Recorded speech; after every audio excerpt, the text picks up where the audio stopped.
প্রিয় ভাইরা আমার, দিনের এই ক্রান্তি লগ্নে, দিনের এই প্রতিকূল অবস্থায়, যেখানে সারা পৃথিবীর সমস্ত কাফির বেঈমান আল্লাহর দুশমনেরা একসাথ হয়ে ইসলাম ও মুসলিমকে এবং কোরআনের বাতিকে নিভিয়ে দেওয়ার জন্য সম্পূর্ণভাবে ঐক্যবদ্ধ হয়েছে, তার সাথে যোগ দিয়েছে মুসলিম নামধারী একদল মুনাফিক গাদ্দার। এই সকলের প্রচেষ্টায়, ঐক্যবদ্ধতায় তারা সিদ্ধান্ত নিয়েছে এই পৃথিবীর মানচিত্র থেকে মুসলিম মিল্লাতের নাম মুছে ফেলতে হবে। আল্লাহ রাব্বুল আলামিন যদি ইচ্ছা করেন তাদের এই সমস্ত সিদ্ধান্তকে আল্লাহ পাক দুলিশাত করে দিতে পারেন কিনা বলেন। আল্লাহ রাব্বুল আলামিন নমরুদকে সুযোগ দিয়েছে, ফিরআউনকে সুযোগ দিয়েছে, সাদ্দাতকে সুযোগ দিয়েছে, আদ ও সামুদ জাতিকে সুযোগ দিয়েছে, কিন্তু তারা সুযোগের পরিণামে তারা সুযোগ গ্রহণ না করে আল্লাহ রাব্বুল আলামিনের জন্য তারা হঠকারিতা, আল্লাহ পাকের বিরুদ্ধিতা, আল্লাহ পাকের জন্য যত রকমের কৌশল করেছে, আল্লাহ পাকের বিরোধিতা করার জন্য সবগুলা কৌশলকে তারা চাচ্ছে। আল্লাহ রাব্বুল আলামিন তাদেরকে পৃথিবীর মানচিত্র থেকে ব্যানিশ করে দিয়েছেন। চিল্লা বলেন ঠিক কিনা? ছোট্ট একটা পৃথিবী, যদি আমরা দেখি বিশাল পৃথিবী, কিন্তু আল্লাহর কাছে এটা একটা ছোট্ট একটা গ্রহ না? এই পৃথিবী গ্রহ সহ তাম জগতের যত গ্রহ আছে, সকল গ্রহের একমাত্র মালিক কে? সুতরাং এই ছোট্ট গ্রহের আমরা অল্প কিছু মানুষ, প্রায় 700 কোটি মানুষ। এই 700 কোটি মানুষের মধ্যে 600 কোটি হলো কাফের বেঈমান।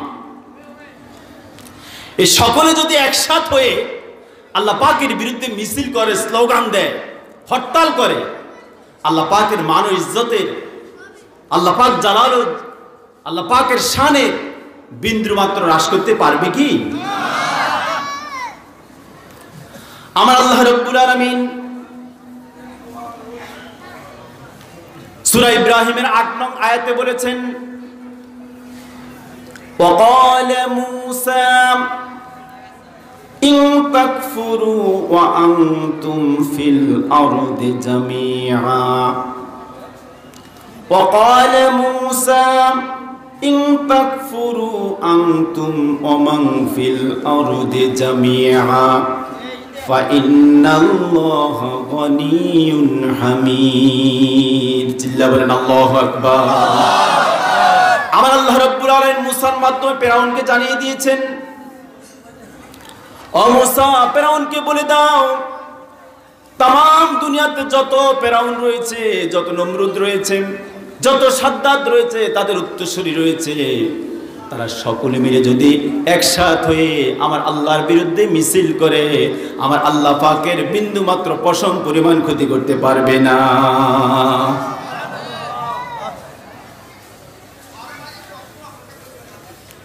মুসা আলাইহিস সালাম ফিরআউনকে জানিয়ে দিয়েছেন। ফিরআউন কিন্তু হেদায়েতের পথ ধরে নাই, এজন্য ফিরআউন কি আজ পৃথিবীতে আছে? নমরুদ কি পৃথিবীতে আছে? সাদ্দাত কি পৃথিবীতে আছে? তাদের উত্তরসূরিগুলোকে রেখে গেছে, তাদের মামাতো ভাই, খালাতো ভাই, জ্যাঠাতো ভাই, ফুফাতো ভাই, এগুলো আছে কিনা বলে? সুতরাং তাদের যত রক্তচক্ষু আমাদেরকে দেখাক না কেন, এই জমিন আল্লাহর, জমিনে আঞ্চল মেকা। সুতরাং মুসলমান হলো আল্লাহ পাকের পক্ষ থেকে প্রেরিত আল্লাহ পাকের খলিফা, আমরা আল্লাহ পাকের সৈনিক। আমাদের শরীরে এক ফোঁটা রক্ত থাকা অবস্থায় কোনো কাফের বেঈমানকে এই পৃথিবীর রাজত্ব করতে দেবে না, ঠিক কিনা বলে? এই পৃথিবীর ইঞ্চি ইঞ্চি মাটি কার? সমস্ত কিছু স্রষ্টাকে। সুতরাং ইনিল হুকমু ইল্লা লিল্লাহ, এই জমিন যার, আইন চলবে তার। সুবহানাল্লাহ। জমিন যাহার বিধান তাহার, জমিন যাহার বিধান তাহার, আকাশ যাহার গ্রহরা তাহার, বাতাস যাহার হুকুম তাহার, মেনে নাও ওহে মুমিন, আসবে শুভ দিন। বিজয় হবে মুমিন, আসবে শুভ দিন। বিজয় হবে মুসলিম। সবাই বলেন, জমিন যাহার বিধান তাহার, আকাশ যাহার গ্রহরা তাহার, বাতাস যাহার হুকুম তাহার, মেনে নাও ওহে মুমিন, আসবে শুভ দিন। বিজয় হবে মুমিন, আসবে শুভ দিন। বিজয় হবে মুমিন। বলেন আলহামদুলিল্লাহ। মুমিনদের জন্য আল্লাহ আছেন, কাফেরদের জন্য আল্লাহ। আল্লাহ রাব্বুল আলামিন বলেছেন, যালিকা বিআন্নাল্লাহা মাওলাল্লাযীনা আমানু ওয়া ইন্নাল কাফিরিনা লা মাওলাহুম। বলেন আল্লাহু আকবার। আমার আল্লাহ রাব্বুল আলামিন বলেন, ও মুমিনেরা, আমি তোমাদের সঙ্গে রয়েছি, আমি তোমাদের মাওলা। আর কাফের যারা, তাদের কোনো মুরব্বি নাই, তাদের কোনো অভিভাবক নাই, আমি আল্লাহ রাব্বুল আলামিন তোমাদের সঙ্গে আছি। তোমরা সামনে এগিয়ে যাও, সাহায্য করব আমি আল্লাহ। সুতরাং এই জমিনে দিন কায়েম হয়ে গেলে কাফের বেঈমানদের কি লস হবে? হিন্দু বৌদ্ধদের কোনো লস হবে না, বরঞ্চ মুসলমানরা যত শান্তিতে আছে, কাফের বেঈমানের গোষ্ঠীরা আরো 12 শান্তিতে থাকবে। বলেন ঠিক কিনা? যেহেতু মুসলিমটা একটা আদর্শ জাতি, মুসলমানরা নিজের হক যেভাবে বোঝে, পর ভাইয়ের হক কিভাবে দিতে হবে সেটাও বোঝে। ঠিক কিনা বলে? সুতরাং ভাইরা আমার, এই জমিনে দিন কায়েমের জন্য একদল নওজোয়ানের দরকার, যারা কোরআনের বলে বলিয়ান হবে, যাদের হৃদয়ে থাকবে না কোনো অলসতা, থাকবে না কোনো কাপুরুষতা, থাকবে শুধু জিহাদি জজবা। ঠিক কিনা বলেন? সুতরাং ওরকম একজন জিহাদি জজবাওয়ালা মর্দে মুমিন, মর্দে মুজাহিদ একদল সৈন্য আল্লাহ পাকের দুনিয়াতে গঠন করার জন্য আমাদের সবাইকে ঐক্যবদ্ধ হতে হবে। ঠিক কিনা? সুতরাং আল্লাহ পাকের সেই মর্দে মুমিনের দলে কারা কারা আজি হাত তুলে দেখায়। নারায়ে তাকবীর, নারায়ে তাকবীর, নারায়ে তাকবীর। হাত নামায়। আল্লাহ পাক আমাদেরকে সেই মুজাহিদদের দলে একাকী মুক্ত করে বলেন আমিন। আসুন আমরা কোরআন থেকে শুনবো। কোরআন থেকে শুনতে রাজি আছে তো ইনশাআল্লাহ? বলুন তো, কোরআনের কথাগুলো কার? আল্লাহর কথার চাইতে মহাসত্য কথায় পৃথিবীতে আর কোন কথা আছে কিনা বলেন? বিশ্বনবী বলেছেন, ওমান আযতাকা মিনাল্লাহি কিল। আল্লাহ পাকের কথাগুলোর চাইতে সত্য কথায় আকাশের নিচে জমিনের উপর আর কিছু হতে পারে না। সুবহানাল্লাহ। হাদিস শরীফে নবীজি আরো বলেন, ওমান আমালা বিহি উসরা। যে ব্যক্তি আল্লাহর কথাগুলোর উপরে আমল করলো, আল্লাহ পাক কিয়ামতের ময়দানে তাকে প্রতিদান দিয়ে দিবেন। সুবহানাল্লাহ। নবীজি আরো বলেছেন, ওমান হাকামা বিহি আদাল। যে ব্যক্তি আল্লাহর কথা অনুযায়ী বিচার ফায়সালা করবে, আল্লাহ রাব্বুল আলামিনের সিদ্ধান্ত হলো ওই বিচারের দ্বারা জনগণ সুষ্ঠু বিচার পেয়ে যাবে। সুবহানাল্লাহ। নবীজি আরো বলেন, ওমান দাআ ইলাইহি উদিয়া ইলা সিরাতিল মুস্তাকিম। যে ব্যক্তি কোরআন দিয়ে, আল্লাহর কথাগুলো দিয়ে মানুষদেরকে আহ্বান করে ডাকবে, জনগণ অবশ্যই এমন একটা পথ পেয়ে যাবে যে পথের এক মাথা দুনিয়ায়, আরেক মাথা আল্লাহর জান্নাতে। সুবহানাল্লাহ। তাহলে আমরা সেই কোরআন থেকে শুনতে রাজি আছি তো ইনশাআল্লাহ? আসুন আপনাদের সামনে আমি কোরআন পাকের 31 নম্বর সূরা, সূরাতুল লোকমান, এই দ্বিতীয় রুকু থেকে সামান্য অংশ একটু তেলাওয়াত করেছি। সেই তেলাওয়াতকৃত আয়াত থেকে অল্প কিছু সময় আলোচনা করব। আল্লাহ পাক যদি এই গোলামকে তৌফিক দান করে বলার জন্য, আপনাদেরকে তৌফিক দান করে শোনার জন্য। আল্লাহ পাকের কথাগুলো শুনতে হলে, বলতে হলে বলার মতো মন লাগে, শোনার মতো কান লাগে, ঠিক কিনা বলেন? এটা তো কোনো গানের আসর নয় যে একদম বাগডুম কতক্ষণ নাচলাম চলে গেলাম, না। এখানে আসছি, বসছি, কিছু নিয়ে যাওয়ার জন্য চেষ্টা করবো, বলেন আল্লাহ পাক কবুল করবে, আমিন। আসুন আমরা সবাই মিলে আবার তেলাওয়াত করি। বিসমিল্লাহির রহমানির রহিম। ওয়ালাকাদ আতাইনা লুকমানাল হিকমা আনিশকুরু লিল্লাহ ওয়া মান ইয়াশকুরু ফাইন্নামা ইয়াশকুরু লিনাফসিহি ওয়া মান কাফারা ফাইন্নাল্লাহা গনিয়্যুন হামিদ। সাদাকাল্লাহ আযীম। প্রিয় ভাইরা আমার, সূরা লোকমান এটি মাক্কি জীবনে, নবীজির মাক্কি জীবনের সূরা। এই সূরাতে 4টি রুকু রয়েছে, 36টা আয়াত রয়েছে। এই সূরাটি কখন নাজিল হয়েছে? যখন মক্কা সহ তামাম আরব বিশ্বে মুসলমানদের অত্যন্ত জীর্ণ শীর্ণ অবস্থায়, মুসলমানদেরকে কণ্ঠাসা অবস্থায় করে রেখেছে, ঠিক ওই মুহূর্তে আল্লাহ রাব্বুল আলামিন এই সূরাটি নাজিল করেছে। সুবহানাল্লাহ।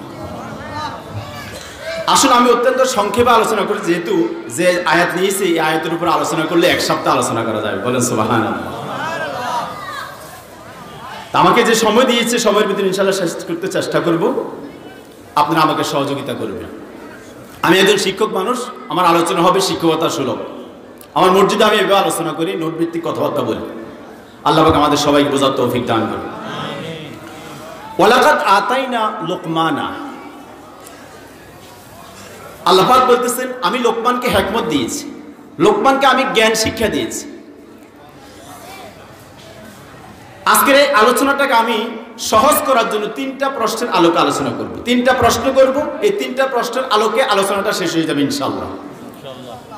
প্রথম প্রশ্ন হলো লোকমান কে? দ্বিতীয় প্রশ্ন হলো কেন তার আলোচনা কোরআনে এসেছে? তৃতীয় প্রশ্ন হলো কি ছিল তার সেই উপদেশ, যে উপদেশকে ভালোবেসে আল্লাহ রাব্বুল আলামিন কোরআন নামক সংবিধানে তার স্থান দিয়েছেন। সুবহানাল্লাহ। তাহলে প্রথম প্রশ্ন হলো লোকমান কে? ওয়ালাকাদ আতাইনা লোকমানা, লোকমান কে? আমার মুরব্বীরা, কোরআন যখন মক্কাতে নাজিল হচ্ছিল রাসূল সাল্লাল্লাহু আলাইহি সাল্লামের উপরে, ওই সময়ে মক্কার ভূমিতে আল্লাহর নবী মুহাম্মদ সাল্লাল্লাহু আলাইহি সাল্লামের অনেকজন জলিলুল কদর সাহাবী ছিলেন, যেমন হযরত আবু বকর, হযরত ওমর, হযরত ওসমান, হযরত আলী সহ অনেকজন সাহাবী, অনেক কাছের অনেক দামি দামি সাহাবী মক্কার জীবনে ছিলেন।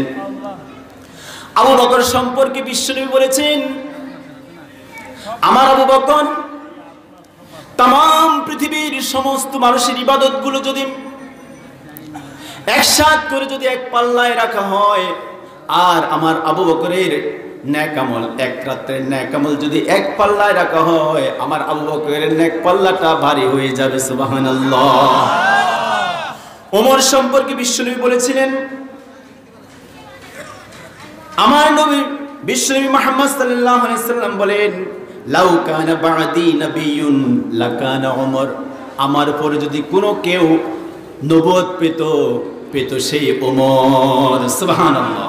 এজন্য কবি বলেন, दुनिया में सदाकत से तेरी नाम रहेगा, सिद्दीक अकबर तेरी नाम इस्लाम जिंदा रहेगा। सुभान अल्लाह।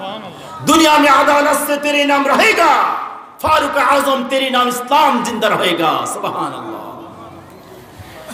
এমন এমন জলিল কদর সাহাবী ছিলেন। বিশ্বনবী আরো বলেছেন, ফাতিমাতু সাইয়্যিদাতুন নিসাই আহলিল জান্নাহ, আমার ফাতেমা হবে জান্নাতের নারীদের সর্দারিনী। আল হুসাইন, আল হাসান আল হুসাইন সাইয়্যিদে শাবাবি আহলিল জান্নাহ, হাসান ও হুসাইন হবে বেহেশতের যুবকদের সর্দার। আল্লাহ নবী আরো বলেছেন, নবীজি জিন্দা থাকা অবস্থায় সাহাবায়ে কেরামকে, কতিপয় সাহাবীকে, খোলাফায়ে রাশিদার 4 জন সহ আরো প্রায় 6 জন সাহাবীকে আমার নবী জীবিত অবস্থায় তাদেরকে বেহেশতের সার্টিফিকেট হাতে তুলে দিয়েছেন। সুবহানাল্লাহ। অবশ্যই আমি বলতেছি এই জন্য, এতজন জলিল কদর সাহাবী থাকা অবস্থায় তাদের কোনো নাম, তাদের কোনো আলোচনা সরাসরি কোরআনে আসে নাই।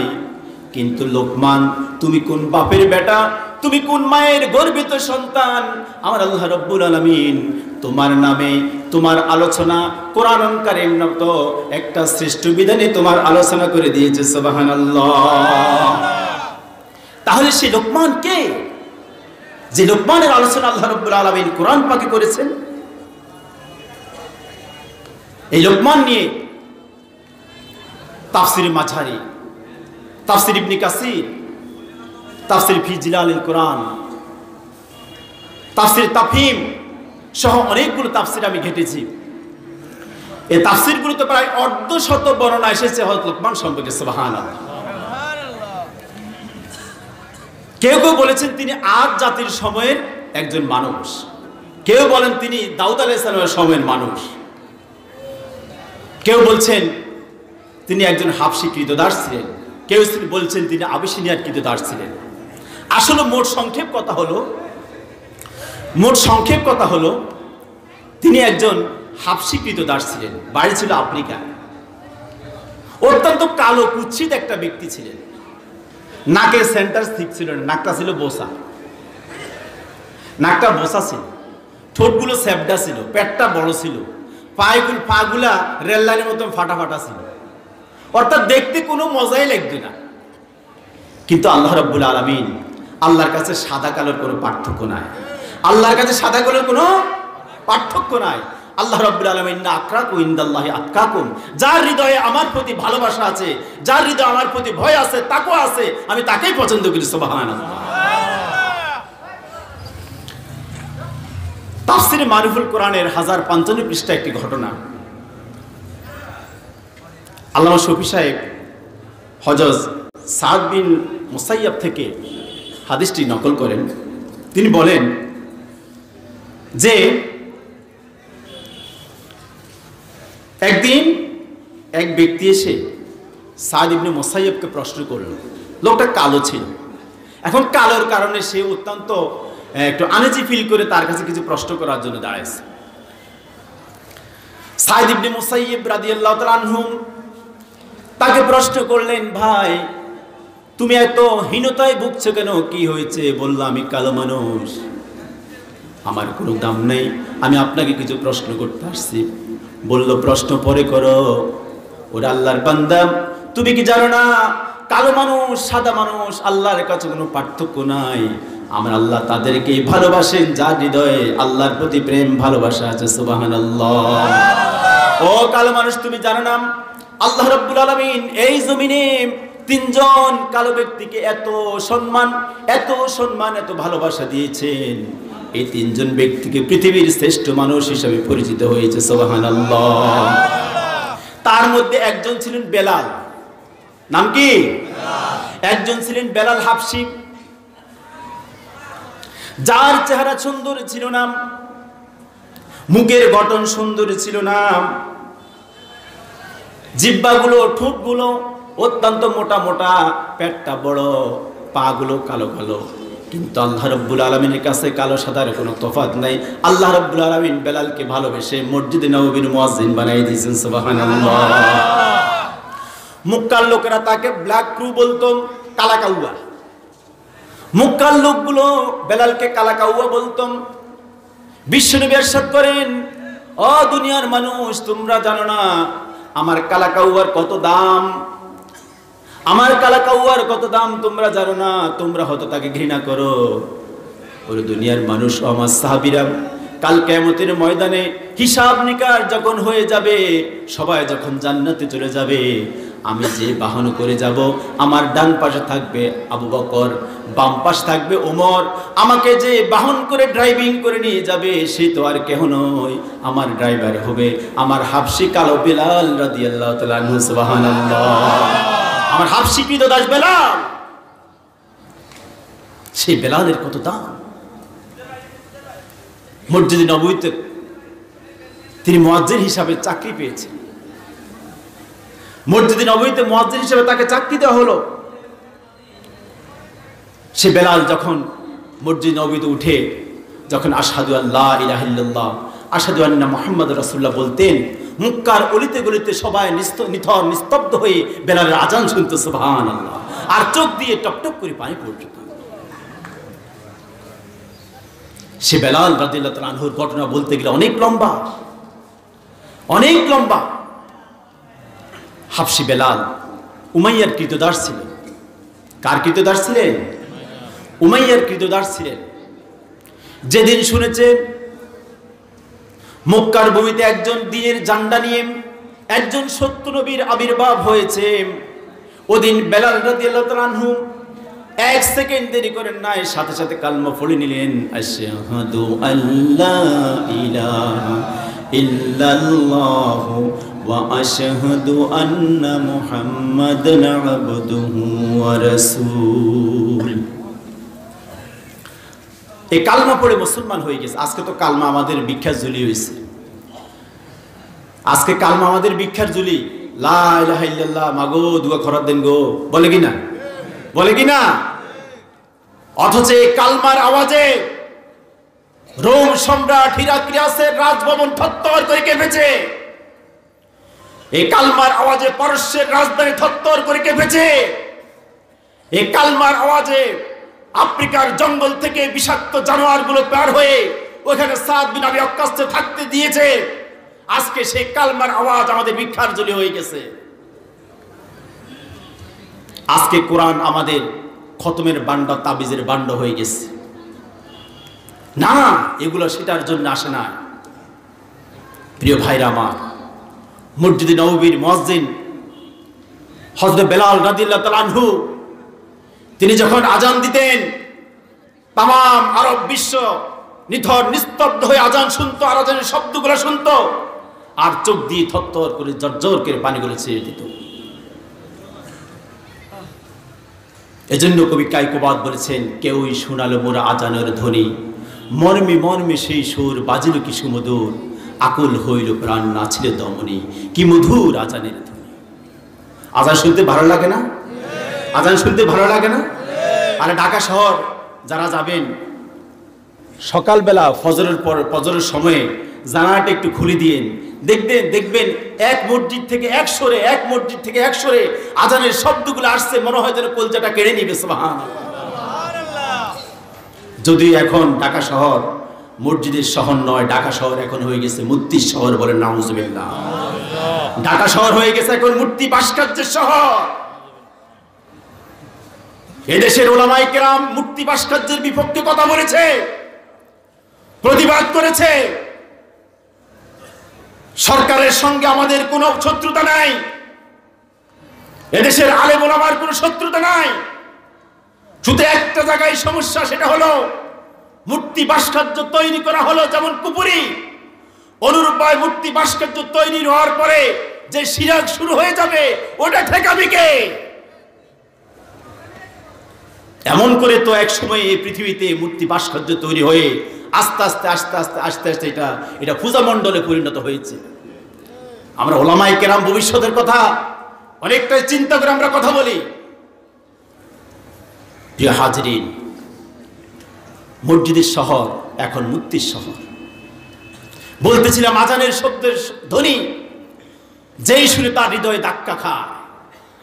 অথচ অত্যন্ত পরিতাপের বিষয়, অত্যন্ত দুঃখের সঙ্গে বলতে হয়, এই বাংলার জমিনে, এই 55% মুসলিম মিল্লাতের জমিনে, এই 30 লক্ষ শহীদের বাংলার জমিনে, লাল সবুজের বাংলার জমিনে এমন কিছু নাস্তিক কুলাঙ্গার সৃষ্টি হয়েছে যারা বলে ফজরের আজান দিলে তাদের নাকি বেশ্যার আওয়াজের মতো মনে হয়। নাউজুবিল্লাহ।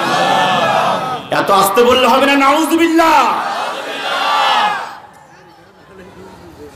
তারা এই কথাটি বলে, ওই নাস্তিক মোরতাদদের বাচ্চারা এই কথা বলে, বাংলাদেশের কি আওয়ামী লীগ, কি বিএনপি, কি জামাত ইসলাম, কি জাতীয় পার্টি প্রত্যেকটা মুসলমানের কলিজা আঘাত দিয়েছে, ঠিক কিনা বলেন?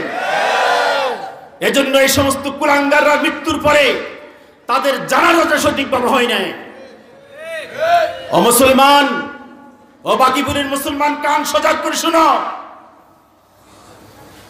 এই দুনিয়াতে মানুষও মরে, কুকুর সিগালও মরে, মরে কিনা? ও নাস্তিকের বাচ্চা যখন মারা গেছে, তখন পাশের ইমাম সাহেব পাড়ায় চলে বাড়িতে চলে গেছে। এখন জানাজার সময় হয়েছে, মসজিদে ইমাম সাহেব নাই। ধরে আনলো এক লোককে, তাকে ধরে আনি, তাতে বলে জানাজা পড়া, বলে একটু সময় দেন না, কোনো সময় না, জানাজা পড়াই ফেল। যখন জানাজা পড়ালো ওই ব্যক্তি, সেই ব্যক্তি ছিল ওই মসজিদের খাদেম। এই দেশের তাওহীদি জনতা তাকে প্রশ্ন করেছে, তুমি কেন নাস্তিকের বাচ্চার জানাজা পড়েছ? সে বলল, ভাই আমি জানাজা পড়ার আমার ইচ্ছা ছিল না, আমি মাত্র বাথরুমতে আসছি, ওযু করার সময় হয় নাই, বিনা ওযুতে জানাজা পড়ে ফেলেছি। বলেন না নাউযুবিল্লাহ। ওই নাস্তিকের বাচ্চা, তোমরা জেনে রাখো, যারা মুসলমানদের বিপক্ষে কথা বলবে, যারা কোরআন ও সুন্নাহর বিপক্ষে কথা বলবে, ইমাম মুয়াজ্জিনের বিপক্ষে কথা বলবে, আযান ইকামতের বিপক্ষে কথা বলবে, এই দেশে কুকুর ছাগল যেভাবে মরে, এই দেশে কুকুর বিড়াল যেভাবে মরে, জানাজা ছাড়া যাদেরকে দাফন করা হয়, ওদেরকেও এই বাংলার জমিনে জানাজা ছাড়া দাফন করে তাদেরকে মারিয়ে ফেলবো, ঠিক কিনা বলেন? কুকুর শিকারের মতো তাদের অবস্থা হবে। প্রিয় উপস্থিতি, বাংলাদেশের আরেকজন কবি বলেছেন, মসজিদের পাশে আমায় কবর দিও ভাই, সকাল সন্ধ্যা মুয়াজ্জিনের আজান শুনতে পাই। কবি নজরুল দোয়া করেছে, দোয়া কবুল হয়ে গেছে, সুবহানাল্লাহ। আছে মসজিদের পাশে তার কবর, ওখানে শুয়ে শুয়ে জনমের মতো আজানের শব্দগুলো শুনতেছে, সুবহানাল্লাহ। আমার বন্ধুগণ, মুয়াজ্জিন আজান দিয়েছে মসজিদে নববীতে। ঘটনাটি হলো, আল্লাহ নবীর যখন ইসলামের প্রচার প্রসারতা যখন বৃদ্ধি পেল, বাড়িয়ে গেল, তখন সাহাবায়ে কেরাম এসে নবীকে প্রশ্ন করল, ইয়া রাসূলুল্লাহ, বেলাল একজন কৃত মানুষ, বেলাল একজন কৃতদাস, কালো মানুষ, ওগো আল্লাহর নবী, বাইরে থেকে অনেক মানুষ আসে, অনেক মেহমান আসে, বেলালকে এবার মুয়াজ্জিন থেকে বাদ দিয়ে আরেকজন মুয়াজ্জিন ফিট করুন। ও মুসলমান, আল্লাহর কাছে তাকওয়া কত প্রিয়। বেলাল মসজিদের আজান থেকে একটু দূরে চলে আসলো। সকালবেলা যখন হলো, ফজরের সময় হলো, নতুন মুয়াজ্জিন মসজিদে নববীতে আজান দিচ্ছে। বেলাল একটা মিনারের সঙ্গে দাঁড়ায় দাঁড়ায় চোখের পানিগুলো ছেড়ে দিয়েছে। বেলাল কাঁদতেছে, রব্বুল আলামিন, আমি কালো মানুষ বলে আজকে মুয়াজ্জিন থেকে আমি খারিজ হয়ে গেলাম, মসজিদে নববীর আজান থেকে, মুয়াজ্জিন থেকে আমি বাদ পড়ে গেলাম। আমার আল্লাহ রাব্বুল আলামিন বেলালের কান্না শুনলেন। ফজরের সময় হলো, আজান হলো, কিন্তু পূর্ব গগনে শোবে সাদেক জাগ্রত হচ্ছে না, আল্লাহ নবী কামরা থেকে বের হচ্ছে না। আমার মুরব্বীরা, কিছুক্ষণ সময়ের মধ্যে জিবরাইল আসে উপস্থিত। ইয়া রাসূলুল্লাহ, ইয়া হাবিবাল্লাহ, মসজিদে নববী থেকে আজান হয় নাই। আল্লাহ নবী বললেন, হ্যাঁ আজান তো হয়েছে। বলল, ও আল্লাহর নবী, আজান তো বাইতুল মামুরে শোনা যায় নাই। আমার আল্লাহ রাব্বুল আলামিন বেলালের আজানকে এত বেশি ভালোবাসতেন, যদিও মসজিদে নববীতে আজান হতো, ওই আজান হাজার গুণ মাইল দূরে, ওই সপ্ত আকাশের উপরে মসজিদে মামুরে পৌঁছায় ফেরেশতারা জামাতের সহিত নামাজ পড়তেন, সুবহানাল্লাহ। আজকে ফেরেশতারা আজানের শব্দ শুনে নাই। জিবরাইল বিশ্বনবীকে সিদ্ধান্ত দিয়ে গেছে, আল্লাহ রাব্বুল আলামিনের পক্ষ থেকে সিদ্ধান্ত হলো, যদি মসজিদে নববীতে বেলাল আজান না দেয়, তাহলে পূর্ব আকাশে কোনদিন আর সূর্য উঠবে না। আল্লাহ নবী বেলালকে বললেন, বেলাল তুমি আজান দাও। বেলাল আজান দিল, পূর্ব আকাশ স্পষ্ট হলো, শোবে সাদেক হলো, আল্লাহর নবী জামাতের সহিত নামাজ পড়লেন, সুবহানাল্লাহ। এই ছিল কালো বেলাল। আরেকজন কালো মানুষ, ওই তিনজন কালো মানুষ মনে আছে তো, কথা খেয়াল রাখতে হবে। আরেকজন কালো মানুষ, তিনি ছিলেন হযরত ওমরের কৃতদাস, নাম ছিল মাহজা রাদিয়াল্লাহু তাআলা আনহু। বিশ্বনবী বলেন, আমার মাহজা আল্লাহ পাক তাকে এত পছন্দ করেছে, জান্নাতের 8টা দরজা দিয়ে তাকে শুধু ডাকবে, সেই কোন দরজা দিয়ে প্রবেশ করার জন্য। সুবহানাল্লাহ।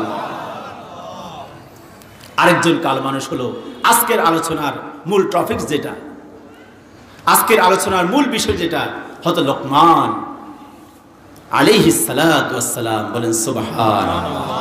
তিনিও কালো মানুষ ছিলেন, কিন্তু দেখতে কালো, মনটি ভালো। দেখতে কালো, মনটি ভালো। দেখতে কালো, মনটি ভালো, সোনার মতো মানুষ, যে দেখতো তাকে ফিরে পেত হুঁশ। সুবহানাল্লাহ। হাফসি ক্রীতদাস লোকমান, সেই লোকমান আলাইহিস সালাতু ওয়াস সালাম তাফসীরের কিতাবে এসেছে, ইবনে জারির তাবারির এসেছে, হাফসি ক্রীতদাস ছিল। সে এক বাদশার ক্রীতদাস ছিল। নাকটা চ্যাপ্টা ছিল, ঠোঁটটা মোটা ছিল, দেখতে কুৎসিত ছিল, দেখতে কোনো পছন্দ হতো না। কিন্তু আল্লাহ রাব্বুল আলামিন তাকে এত এত গুণ দিয়েছেন, এত গুণ দিয়েছেন, যে গুণের কারণে তার নামে স্বয়ং একটা সূরা কোরআন পাকে দিয়ে দিয়েছেন। সুবহানাল্লাহ। একটা সূরাই দিয়ে দিয়েছেন। তিনি একজন মেষ চালক ছিলেন, ছাগল চড়াইতেন। মাঠে ঘাটে যখন ছাগল চড়াইতেন, মেষ চড়ানোর পরে যখন সে বাড়িতে ফিরত, বাড়িতে ফেরার পরে ওই মেষ চালকরা তাদের নিজ নিজ বাড়িতে মেষগুলো রেখে, ছাগলগুলো রেখে লোকমান হাকিমের দরজার পাশে জাম করত। লোকমান হাকিম কথা বলতো, তারা জনমের মতো শুধু শুনতো। সুবহানাল্লাহ। একদিন লোকমান হাকিমের দরজার পাশে শত শত মানুষ দাঁড়িয়ে আছেন। বাদশা বলল, আমার বাড়ির সামনে এত মানুষগুলো কেন? এত মানুষ কেন? এত মানুষ কেন? তারা বলল, তোমার লোকমানের কথা শুনতে এসেছি। বলল, সে তো আমার একজন ক্রীতদাস। বলল, শুধু সেই ক্রীতদাস নয়, আল্লাহ রাব্বুল আলামিন তাকে এমন জ্ঞান দিয়েছে, তার প্রত্যেকটা কথায় লজিক রয়েছে, যুক্তি রয়েছে, তার কথায় জাদু রয়েছে। আমরা এই জন্য তার কথা শোনার জন্য এখানে এসেছি। সুবহানাল্লাহ। বাদশা বলল, তাই নাকি? তাহলে তাকে একটু পরীক্ষা করা দরকার। বাদশা পরীক্ষা করলেন। পরীক্ষা করার জন্য লোকমানকে ডাকলেন। লোকমান, এদিকে আসেন। ইবনে জারিরের বর্ণনা। লোকমান, এদিকে আসো। বলে, জাফানা, কি হয়েছে? বলে, তুমি যে ছাগলগুলো চড়াও, এই ছাগলগুলোর একটা থেকে, এই ছাগলগুলোর একটা জবাই করে তার থেকে সবচেয়ে ভালো 2 টুকরা গোস্ত আমার জন্য ভাজা করে নিয়ে আসে। সুবহানাল্লাহ। লোকমান হাকিম তিনি একটা বকরি জবাই করে, ও বকরির কলিজা এবং জিহ্বা, কলিজা এবং জিহ্বা, এই 2টা ভাজি করে সুন্দর করে নিয়ে আসলেন। বাদশা খাইলেন, প্রাণ ভরে খাইলেন। এবার বাদশা বললেন, লোকমান, খুব ভালো লেগেছে, খেয়েছি। এবার তুমি একটা কাজ করো, আজকে আরেকটা বকরি জবাই করবা। বকরি জবাই করে তার সবচেয়ে নিকৃষ্ট 2টা অংশ, সবচেয়ে নিকৃষ্ট 2টা অংশ আমার জন্য ভাজা করে নিয়ে আস। আমার বন্ধুগণ, লোকমান হাকিম ওদিন যে কলিজা এবং জিহ্বা, এই 2টা অংশ তার বাদশার জন্য ভাজা করে নিয়ে আসলো, আজকে আবার সে কলিজা এবং জিহ্বা ভাজা করে নিয়ে আসলো। বলল, লোকমান, তোমাকে তো অত্যন্ত জ্ঞানী গুণী মনে করেছি। মানুষ তোমার কথা শুনে আমি তোমাকে অনেক জ্ঞানী মনে করেছি, কিন্তু তোমার জ্ঞান কোথায়? তুমি ওদিন আমাকে যে 2টা অংশ খাওয়াইছো, আজকেও সেই 2টা অংশ খাওয়াচ্ছ। সুবহানাল্লাহ। এবার লোকমান বলল, বাদশা, ওগো প্রিয় বাদশা, যার হৃদয় ভালো, জিহ্বা ভালো, তার পুরা বডিটা ভালো, আর যার হৃদয় খারাপ, জিহ্বা খারাপ, তার পুরা বডিটাই খারাপ। ওগো বাদশা, সবচেয়ে মানুষের শরীরে সবচেয়ে উত্তম জিনিস এই 2টা, মানুষের শরীরে সবচেয়ে নিকৃষ্ট জিনিস এই 2টা। সুবহানাল্লাহ। বিশ্বনবী বলেছেন, ইযা সালুহা সালুহাল জাসাদু কুল্লুহু ওয়া ইযা ফাসাদাত ফাসাদাল জাসাদু কুল্লুহু আলা ওয়া হিয়াল কলব। নবীজি বলেন যে মানুষের শরীরে এমন একটা অংশ রয়েছে যেটা ভালো থাকলে তাম শরীরটাই ভালো থাকে, আর নষ্ট হলে পুরো শরীরটাই নষ্ট হয়ে যায়। সুবহানাল্লাহ। প্রিয় ভাইরা আমার, এখন বাদশা পরীক্ষা করেছেন বাদশাকে সে বুঝাচ্ছে যে কলব ভালো হলে সব ভালো, কলব ভালো হলে সব ভালো, যার হৃদয় ভালো তার সব ভালো। আমার নবী একই কথা বলেছেন, যার কলিজা ভালো, তার হৃদয় ভালো, কলব ভালো, তার পুরো জীবনটাই সুন্দর। সুবহানাল্লাহ। তাহলে এই হৃদয় থেকে সমস্ত হিংসা বিদ্বেষ দূর করতে হবে। হৃদয়কে ভালো করতে হলে হৃদয় থেকে হিংসা দূর করতে হবে, হৃদয় থেকে কাপুরুষতা দূর করতে হবে, হৃদয় থেকে এই পরনিন্দা দূর করতে হবে, হৃদয় থেকে গীবত দূর করতে হবে, হৃদয় থেকে অহংকার দূর করতে হবে। ঠিক কিনা বলেন? আল্লাহ পাক হৃদয় সম্পর্কে বলেন, কি বলেন? আলা বিযিকরিল্লাহি তাতমাইন্নুল কুলুব, সূরা রাদের 28 নম্বর আয়াত। আল্লাহ রাব্বুল আলামিন বলেন, আলা বিযিকরিল্লাহি তাতমাইন্নুল কুলুব, ও দুনিয়ার মানুষ, তোমার হৃদয় নামে একটা অংশ রয়েছে, ওই অংশের মাঝে যারা মুমিন তাদের সেই অংশটা ভালো থাকে আমার নামের জিকিরের মাধ্যমে। সুবহানাল্লাহ। আমার নামের জিকির করো, তোমার হৃদয়ে শান্তি প্রশান্তি দিবে কে? আল্লাহ। যদি তোমার হৃদয়ে আল্লাহ বসে যায় তাহলে তোমার এই জীবনের পরিপূর্ণ জীবনের দাম কোটি কোটি গুণ হয়ে গেছে। সুবহানাল্লাহ। সুতরাং এই হৃদয়ে কাকে বসাবো? এই হৃদয়ে আল্লাহকে বসাতে হবে। এই হৃদয়ে কাকে বসাবো? এই হৃদয়ে আল্লাহকে বসাবো নাকি আয়না বসাবেন? নাকি আয়না বসাবেন? আয়না বসানো অনেকেরা। আমার বাবার দয়াল বাবা আয়নার কারিগর, জানেন তো সবাই? আমার বাবা দয়াল বাবা আয়নার কারিগর, আয়নাটা বসাই দে মোর কলবের ভিতর। ও বাবারে, বলেন না ঠিক কিনা? বলেন না নাউজুবিল্লাহ, নাউজুবিল্লাহ। তার হৃদয়ে আয়না বসাতে চায়, আল্লাহকে বসাতে চায় না। এই সমস্ত বন্ড প্রতারকদের স্থান বাংলার জমিনে হতে পারে না, ঠিক কিনা? এটা মুমিনের জায়গা, এটা মুসলমানের জায়গা, শাহজালালের জায়গা, শাহপরানের জায়গা। এখানে কোনো বাতিলপন্থী থাকতে পারে না। তারা শুধু এটা বলে না, আরো কি বলে দেখেন, কলবে কলবে মিল না হইলে, কলবে কলবে মিল না হইলে মনের আশা পূরণ হবে না মাওলা। নিশিরাইতে কার বাঁশি বাজে, বলেন নিশিরাইতে কার বাঁশি বাজে। কলবে কলবে মিল না হইলে, কলবে কলবে মিল না হইলে মনের আশা পূরণ হবে না রে মাওলা। নিশি রাইতে কার বাঁশি বাজে, বলেন নাউজুবিল্লাহ। ও বেয়াদব ফির, বেয়াদব মুরিদ, নিশিরাতে তোমার মালিকের, তোমার ফিরের কথা মনে এসেছে। নিশিরাতে তুমি ঘুম যাইবা অথবা তাহাজ্জুদের বিছনায় থাকবা, নিশিরাতে তোমার ফিরের কথা মনে উঠে কেন? বুঝা গেছে তোর অন্তর খারাপ, ঠিক কিনা? যা তোর ফিরের কাছে যা, আকাম কুকাম করে আয়। প্রিয় হাজরিন, এজন্য বিষ্ণু বলেছেন কলব ঠিক করো। এই কলবে স্থান দিতে হবে আল্লাহকে। এই কলবে স্থান দিতে হবে কাকে? যদি এই কলবের স্থান আল্লাহর হয়ে যায় তাহলে এই কলবের মতো দামি জিনিস আর কিছু নাই। জন্য লোকমান বলেছে এই কলবে যদি আল্লাহ হয় তাহলে এই কলব তো সবচেয়ে দামি হয়ে যায়। সুবহানাল্লাহ। দ্বিতীয় হলো জিহ্বা। দ্বিতীয় কি? জিহ্বা। জিহ্বা যার ভালো হয়, এই লিসান যার ভালো হয়, তার সবকিছু ভালো। এই জিহ্বা দ্বারা আপনি ভালো কথা বলতে পারেন, এই জিহ্বা দ্বারা আপনি খারাপ কথা বলতে পারেন, এই জিহ্বা দ্বারা আপনি সত্য কথা বলতে পারেন, সত্যের সাক্ষ্য দিতে পারেন। এই জিহ্বা দ্বারা আপনি মিথ্যা কথা বলতে পারেন, মিথ্যা সাক্ষ্য দিতে পারেন, ঠিক কিনা বলেন? এই জিহ্বা দ্বারা আপনি হিন্দি গান গাইতে পারেন, পারেন কিনা? গামুনি কি একটা? এই জিহ্বা দ্বারা হিন্দি গান গাওয়া যায়, বাংলা গান গাওয়া যায়, সব গাওয়া যায়, যায় কিনা?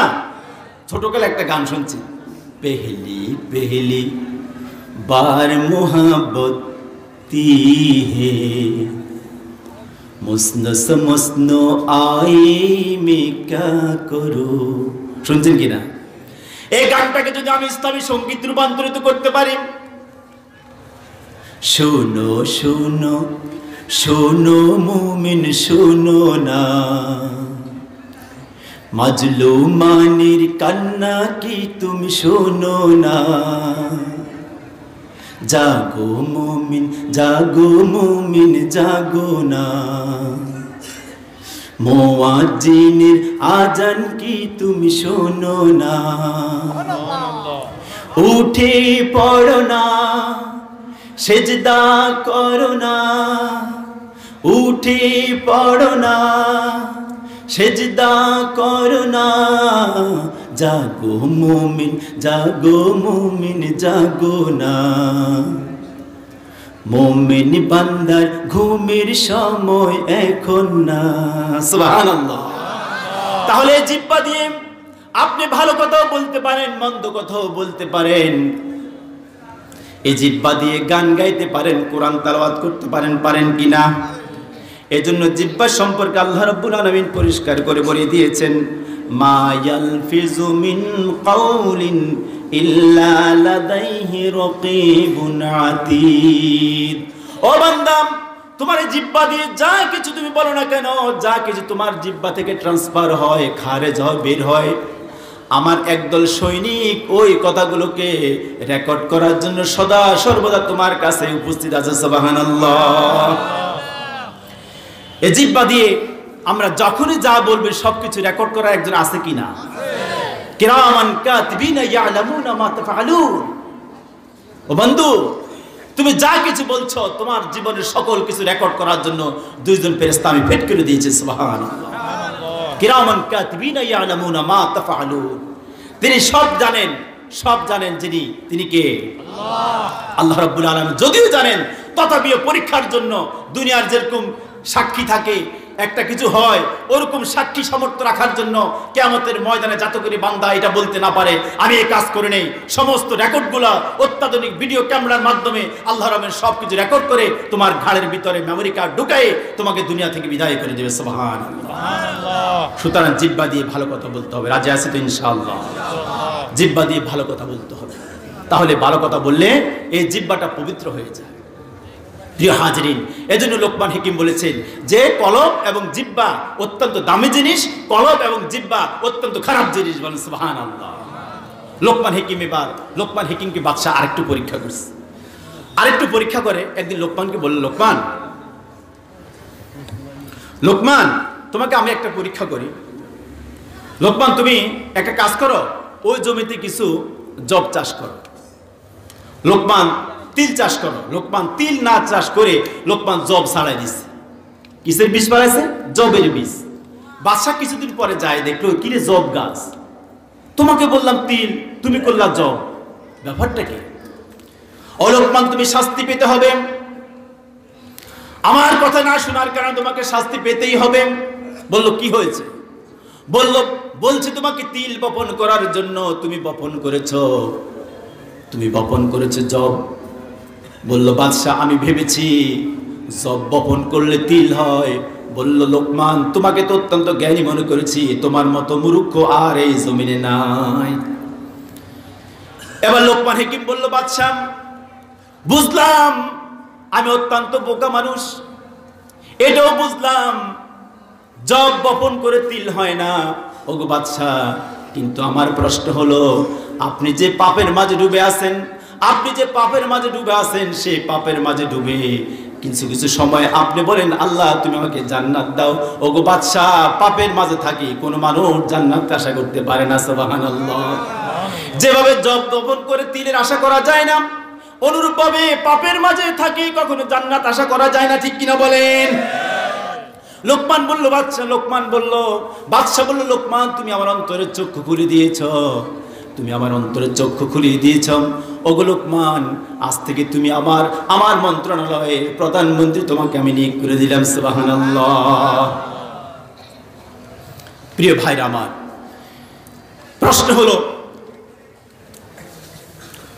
আমার প্রশ্ন ছিল লোকমান হাকিম কে?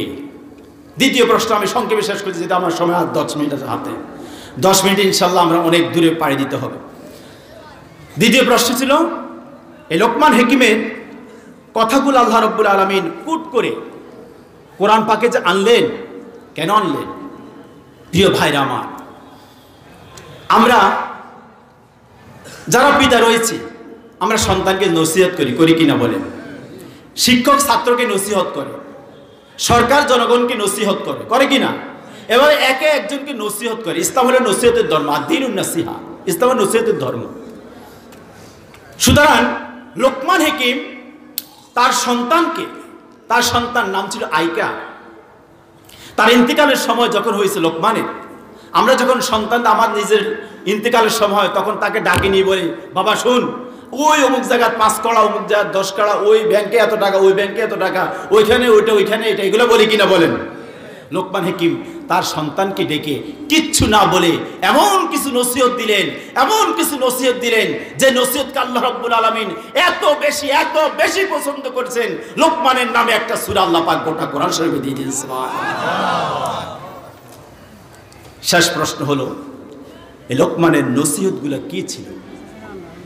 লোকমানের নসিহতগুলো কি ছিল? লোকমানের প্রথম নসিহত আসুন আমরা কোরআন থেকে শুনি। লোকমান হাকিম তার সন্তানকে নসিহত করছেন, ওয়াইজ ক্বালা লুকমানু লিইবনিহি ওয়া হুয়া ইয়াইযুহু ইয়া বুনাইয়া লা তুশরিক বিল্লাহ ইন্নাশ শিরকা লাযুলমুন আযীম। বলেন আল্লাহু আকবার। লোকমান হাকিম তাকে কোনো সম্পদের কথা বলেন নাই, তাকে ব্যাংক ব্যালেন্সের কথা বলেন নাই, গাড়ি বাড়ির কথা বলেন নাই। লোকমান তার সন্তানকে বলল, সন্তান, জমিনে যদি থাকতে হয়, এই জমিন আল্লাহর, এই জমিনের হুকুমত আল্লাহর, জমিনের সবকিছু যদি থাকতে হয়, আল্লাহর নেয়ামত খাইতে হয়, তাহলে অবশ্যই আল্লাহর সঙ্গে কাউকে শরীক করিও না। সুবহানাল্লাহ। লা তুশরিক বিল্লাহ ইয়া বুনাইয়া লা তুশরিক বিল্লাহ। এখানে প্রত্যেকটা শব্দের তাফসীর করতে হলে অনেক সময়। নারায়ে তাকবীর, নারায়ে তাকবীর। প্রধান মেহমানের আগমন, শুভেচ্ছা, আসসালাম, নারায়ে তাকবীর। আল্লাহ পাক আমাদের প্রধান মেহমান আমাদের স্টেজে চলে আসছে। আমি 2-1 মিনিটের মধ্যে ইনশাআল্লাহ আলোচনা শেষ করব। আমরা অত্যন্ত গুরুত্বপূর্ণ তকরীর শুনবো। হযরত মাওলানা আনাম সিরাজি সাহেব বারাকাল্লাহু ফি হায়াতিহি। আমরা প্রাণ ভরে আলোচনা শুনবো। রাজি আছি তো ইনশাআল্লাহ? আমি আমার আলোচনা মোটামুটি সারসংক্ষেপ করে ফেলছি। লোকমান তার সন্তানকে বলি, ইয়া বুনাইয়া লা তুশরিক বিল্লাহ। ও বুনাইয়া, বুনাইয়া মানিল আদরের সন্তান, ওরে আমার বাবা, ও আমার সন্তান, ও আমার কলিজার টুকরা, নয়নের পুতুলি, লা তুশরিক বিল্লাহ। আল্লাহর সঙ্গে কাউকে শরীক করিও না, আল্লাহর সঙ্গে কাউকে শরীক করে না। যেহেতু ইন্নাশ শিরকা লাযুলমুন আযীম, ইন্নাশ শিরকা লাযুলমুন আযীম, শিরকটা হলো অত্যন্ত বড় ধরনের জুলুম, অত্যন্ত বড় পাপ। বিশ্বনবী বলেছেন, হে মুআজ, তোমাকে যদি কেটে টুকরা টুকরা করে ফেলে, তোমাকে যদি আগুনে ভাসিয়ে, পানিতে ভাসিয়ে দেওয়া হয়, তোমাকে যদি আগুনে জ্বালিয়ে দেওয়া হয়, তথাপি আল্লাহর সঙ্গে শিরক করিও না, আল্লাহর সঙ্গে শিরক করিও না। বিশ্বনবী আরেকটু বলেছেন, ও দুনিয়ার মানুষ, একটা পিঁপড়া মিষ্টির সন্ধান পেয়ে যদি মিষ্টির দিকে যেভাবে 1 পা 2 পা করে কুটি কুটি পা দিয়ে সামনে এগিয়ে যায়, অনুরূপভাবে শিরক এমন একটা ভাইরাস, এমন একটা জঘন্য মহাপাপ তোমার হৃদয়ে ঢুকে, তোমার অন্তরে ঢুকে, তোমার দেহে ঢুকে, তোমার ঈমান নামক যে দৌলত রয়েছে সেই দৌলতকে কুটি কুটি করে শেষ করে দিবে। সুতরাং তুমি শিরক করিও না, শিরক করা যাবে না। আল্লাহ রাব্বুল আলামিন সমস্ত গুনাহ নিয়ে যদি কাল কিয়ামতের ময়দানে আল্লাহর সামনে আমরা উপস্থিত হই, আল্লাহ পাক আমাদের ইবাদতগুলো সুন্দর করে দেখবেন, সবকিছু খুলে খুলে দেখবেন।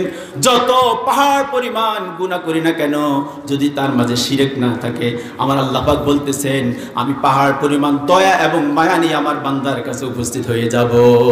সুবহানাল্লাহ। সুতরাং আমরা শিরক করব কিনা? তাহলে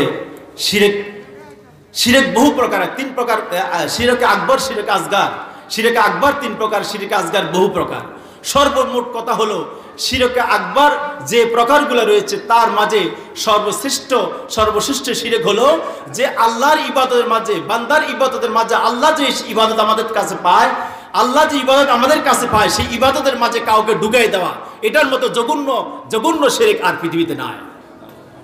প্রিয় হাজরিন, আজকে বাংলার জমিনে যে শিরক ফিল রুবুবিয়্যাত, শিরক ফিল ইবাদত, শিরক ফিল সিফাত, এই তিনটা শিরকের সংযুক্ত করে শয়তান মানুষকে বুদ্ধি দিয়ে তিনটা শিরক একসাথ করে কোথায় গেলে এটা প্রতিফলন করা যায়। এজন্য বাংলাদেশের আনাচে কানাচে মূর্তি ভাস্কর্য তৈরি করার জন্য শয়তান আমাদের মাঝে, আমাদের জ্ঞানের, আমাদের মাথায় চড়ে আমাদেরকে এই বুদ্ধি দিয়েছে। নাউজুবিল্লাহ। অর্থাৎ তুমি যদি ভাস্কর্য, মূর্তি ভাস্কর্য তৈরি করে ফেলো, তাহলে মূর্তি ভাস্কর্যের মাধ্যমে একসময় এমন একটা শিরকের রূপ নেবে যে শিরকের কারণে এই বাংলার জমিনে কোনো মুমিন বলতে কেউ থাকবে না। আর মুমিন যখন থাকবে না, তখন এই সমস্ত কুলাঙ্গারদের প্রেসিডেন্ট, কুলাঙ্গারদের দায়িত্ব নিয়ে ওই মধ্যে কাফের যে সমস্ত দল রয়েছে তারা তাদের দায়িত্ব নিয়ে তারা প্রধানমন্ত্রিত্ব করবে, তারা প্রেসিডেন্টত্ব করবে, সরকার চালাবে, সব কিছু চালাবে। এই সমস্ত অবস্থা নিয়ে, এই সমস্ত অবস্থা এখন বাংলার জমিনে প্রত্যেকের কাছে স্পষ্ট, ঠিক কিনা বলেন? সুতরাং আমরা চাই এই বাংলার জমিন 47,000 বর্গ মাইলের, এই 53,000 বর্গ মাইলের এই মুসলিম মিল্লাতের, তারপরে বলেন 30 লক্ষ শহীদের বাংলাদেশে, মুমিন মুসলমানের বাংলাদেশে, যাতে করে কোনো শিরক বিদআত হয় না। আল্লাহ পাক আমাদেরকে সোচ্চার হওয়ার তৌফিক দান করুক। ওমা আলাইনিল বালাগ। আসসালামু আলাইকুম ওয়া রাহমাতুল্লাহি ওয়া বারাকাতুহু।